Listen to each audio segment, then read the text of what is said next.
Hello guys, and today we celebrate the Day of Independence of Ukraine with fireworks in Moscow and St. Petersburg, two of Russia's capitals, Moscow official and St. Petersburg symbolic, the favorite hometown of the Kremlin Goblin. Inexpensive Ukrainian drones paid very expensive visits to Russian oil refineries and military facilities nearby. And because Russian air defense failed to stop them, Russian authorities had to stop the work of airports in Moscow and St. Petersburg. Again, hundreds of flights cancelled. We have to say it, Russia is a no-fly zone. And all because Putin's blitzkrieg failed and his war will fail the same way. We paralyze the economy with gasoline crisis, with rising prices, with inflation, and also exposing this vulnerability of Russia. Could you imagine something similar happening 5 years ago, before Putin said he wants to protect Russia? No. But now Ukraine is capable of doing amazing things. And trust me, right now, Russia's size is playing against it. So let's discuss how we celebrated the independence of Ukraine in Russia with our drones and the destruction of some major targets. My name is Anna, I'm from Ukraine, I'm in Ukraine, and if you want to see the defeat and demilitarization of Russia that has already started and is the only working peace plan, subscribe and share these videos. That's the best way to demonstrate your solidarity. And please support our independence with your comments, with your likes, so that more people hear the real story from Ukraine. You see, I'm a little bit traveling, but inside my country, close to Kyiv, and I always take you with me because you are friends and family.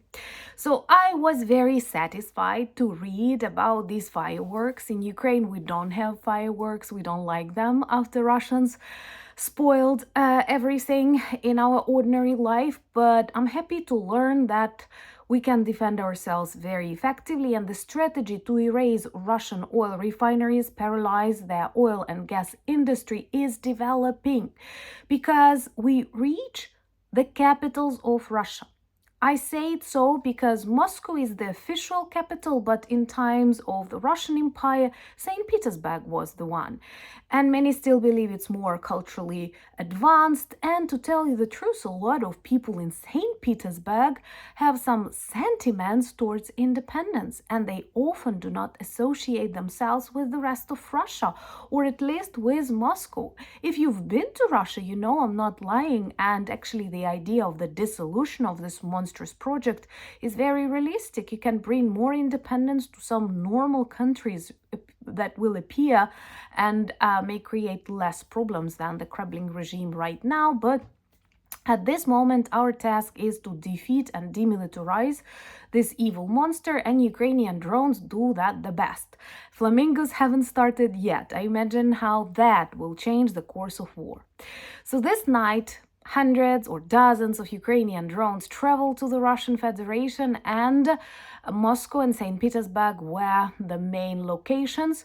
Of course, it's always military targets that we visit, but this is a strong message because after a drone collapses, as they say, for example, on UST-LUGA oil and gas refining terminal, it's super loud and it's very visible.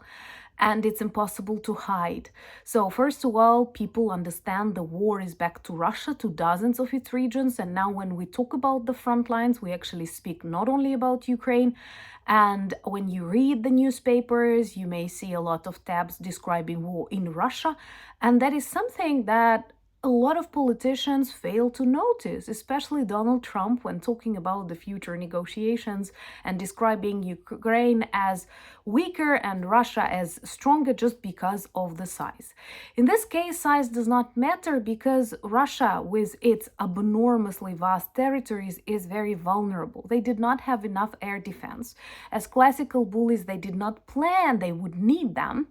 And that's why the strategic objects like oil refineries that we keep destroying, and this August turned out to be very hot, and their arsenals and depots and military airfields, they don't have enough air defense systems. Well, the ones they have is old Soviet crap, but also even if they wanted, they don't have enough because Russia is unnaturally huge. Subscribe to witness its collapse together and share these videos.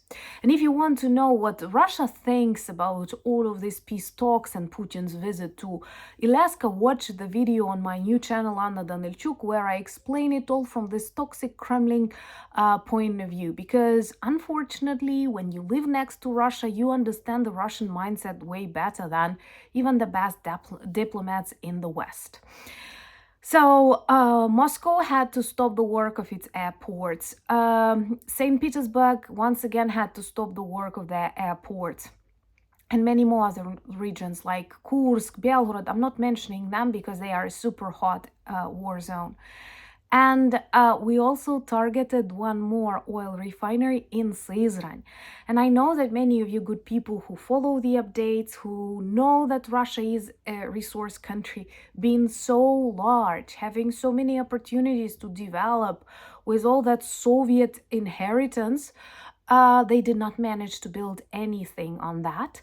And in the result, they can only trade their oil, their gas, I don't know, some other minerals. They are not competitive. Compare them to the US, to Italy, to Japan, to Germany, to France, to Ukraine. They cannot export anything created by them. In most cases, it's something created by nature and stolen, by the way, from those republics that pay money to the Kremlin and are poor just because all of the resources are taken to Moscow and St. Petersburg. And here again, we return to the importance of these cities in the classical Russian imperial mindset. Believe me, for people like Putin and his mafia friends, St. Petersburg and Moscow are decision centers. He only cares about what people there think about the war, the situation in general, because these are the richest people, the most influential parts of their oligarch clans. They are all there. So he does not conscript people from Moscow and St. Petersburg. You won't find them on the front lines. This is another proof. And when they hear explosions, when they see fire, when they see drones, because there are reports of people seeing drones in the skies of Moscow and St. Petersburg, imagine something similar happening, I don't wish you that, in Paris or in London or in Washington. That would be all over the news, and Russia keeps hiding it. So they turn off internet. That is a new problem inside different regions of Russia, and now they practice that even in Moscow and St. Petersburg. They turn it off and they say that's the only way to protect you from drones. Another, the proof of the epic fail of their air defense, well, because all of that is taken to Vladai and other Putin's bunkers. I think actually watching these groups of air defense systems can tell you where Putin is. Even if he has doubles, like, okay, he has doubles, so perhaps there are a lot of such air defense systems surrounding some bunkers where these creatures may be. And the rest of Russia is super vulnerable. It's super big. They cannot protect their capitals, Moscow and St. Petersburg, and they pretend it's not happening by turning off internet. But those sleeping in the airports, don't they understand what's happening? Don't they know that war is back to Russia where it belongs? Share this video so that more people speak the truth, because even our friends, even good people, still believe old Soviet crap, things they've learned during the Cold War. When you knew all of that about Soviet Union, Ukraine was a part of the Soviet Union. And to a great extent, our scientists, our production capacities were central. That's one of the reasons why they want to return us back on the orbit, but we don't want that. By the way, Russia supporters, have you ever asked yourself why Russia so badly wants Ukraine back and Ukraine does not want Russia? And still you see Russia is as successful and Ukraine is not. Just vice versa. And to tell you the truth, when I say that we celebrate the Day of Independence of Ukraine, here in Ukraine, I love saying the renewed independence of Ukraine, because we are an ancient state. We're heirs of Kiev Rus. And we had a short period of renewed independence during different centuries. And for example, in 1917, 1922. Later, we were occupied by Soviet Union, by communist regimes, just as the Baltics. But we all want to break through, and we are fighting for that freedom. Freedom is the word that is central to Ukrainian people and is awful to the Russian population. But I want to finish this video with one very important statement. Kyiv stood long before Moscow. And trust me, Kyiv will stand long after Moscow. We are working on that. Share these videos.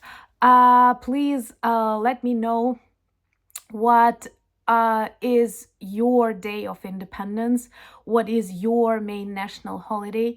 I love learning more about your countries. I love learning more about our community, so that maybe in future videos I can include your holidays and congratulate you with them, because you know all of you are friends of mine and friends of Ukraine. Check the merch shop. Today we still have -15 for all of the products, and they help you become our ambassadors and remind people about the fight and the need to defeat Russia. Thank you for buying me coffees, becoming my patrons and sponsors of the channel. That's an honor and a blessing. Also follow me on X, Instagram, Blue Sky, Threads, and Discord. The links you can find in the description of this video. And most importantly, thank you for standing with Ukraine.